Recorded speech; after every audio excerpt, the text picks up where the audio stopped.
In the face of the end of the world, no one expected that, with just a pack of instant noodles, you could take the daughter of the richest man home. If you added a bottle of mineral water, you could get a buy one get one and take away a beautiful nurse. After hearing this news, all the tycoons kept raising their offers, just to be able to bring the beauties home. It turned out that their world had entered an ice age. At that time, food was extremely precious. Many people, just to survive, used every means, even to the point of madness. Yet one man had actually predicted this disaster and lived like a king in a luxurious safe house. It turned out the man's name was George. He was originally the son of the richest man, but because of his adopted brother Jack's framing, he was cruelly handed over by his family to the mob boss in exchange for the family's source of food. Perhaps God couldn't bear to see George die and gave him a chance to be reborn, letting him return to 3 days before the end of the world.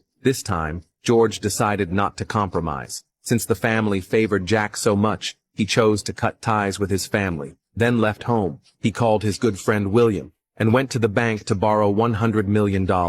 He not only spent a fortune renting a military-grade safe house, but also bought a super bodyguard from the owner. That way, the problem of personal safety was solved. Then George and his friend emptied out all the stockpiled supplies in the supermarket warehouse to solve the food shortage problem of the apocalypse. God even gave him an electronic watch that could absorb everything, so George could store mountains of supplies. Soon, the end of the world arrived on schedule. Jack, who knew nothing, was still on a date with his girlfriend, but the next second, the climate suddenly changed. The temperature dropped sharply before people could react. The extreme cold froze people into ice sculptures. The unprepared Jack had no choice but to abandon his girlfriend and run for his life. It wasn't until he saw his girlfriend frozen into an ice sculpture that Jack realized the seriousness of the problem. It turned out that what George had told the family about the end of the world was real helpless. Jack could only hide in the mall with others waiting for rescue. Soon a week passed. Not only did no rescue come,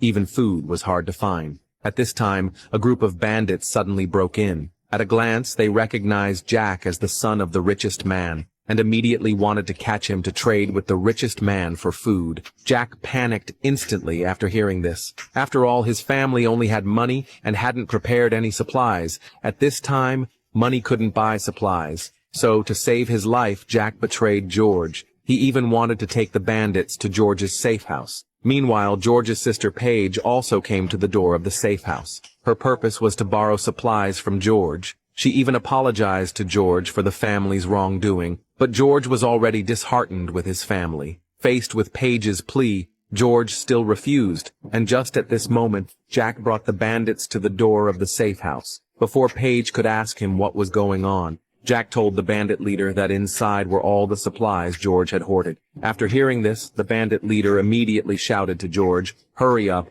and hand over the house obediently." He would spare his life, but George ignored them. The bandit leader got angry right away and immediately ordered his men to smash the door. But one hammer strike left the door completely unharmed. Instead, his man was bounced several meters away. Even his hand was injured by the shock. Sure enough, the quality of a military-grade door was excellent. Seeing this, George and his friend immediately mocked the people outside. This scene directly angered the bandit leader. Then he ordered his men to bring out an Italian cannon. Paige, afraid George would get hurt, hurriedly begged them not to do this, but Jack didn't care, and immediately ordered the bandits to fire. After a loud boom, Jack thought the door must have been opened, but unexpectedly, the door was still intact.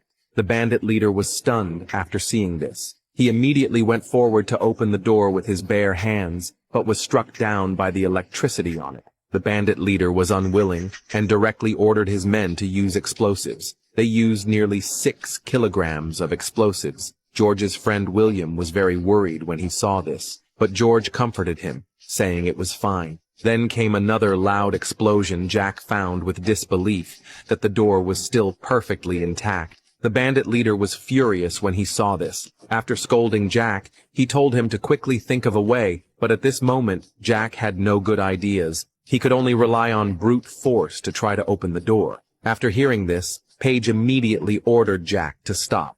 Inside was her real younger brother. How could Jack do such a thing? Seeing his sister criticize him for the first time, Jack protested with grievance. that he didn't want to do this either. Otherwise he would be bullied by the bandits. But what Paige didn't know was, this adopted brother was very evil. In his heart, he wished George would die sooner, so he could inherit all the richest father's estate. After hearing this, Paige could only beg the bandit leader to spare George, but the bandit leader, he directly slapped Paige and told her not to get in the way, but no matter how they tried, they couldn't open the door. Meanwhile, George and the others were eating delicacies while mocking them. He even said outright that if the bandit leader could get in, he would let him eat all his food for free. This directly enraged the bandit leader. Since he couldn't open George's door, he would use Jack to trade for supplies. But Jack said he was just the adopted son of the richest man, not worth much. If they were going to trade, they should trade Paige instead. She was the real daughter of the richest man, and could surely be exchanged for a lot of supplies. Even if she couldn't be traded for supplies, she could be used for other things. After hearing this, Paige finally saw Jack's true nature. The bandit leader was very satisfied after hearing this. Then right in front of George, he took Paige away. At the same time, Jack also threatened George, saying bluntly that he would definitely make him pay for today's actions. Then Jack went back home and told his parents the news about Paige being in trouble. After hearing this, the family all tried to find ways to rescue Paige. They even took out all the food at home. Unexpectedly, they had just fallen into Jack's trap,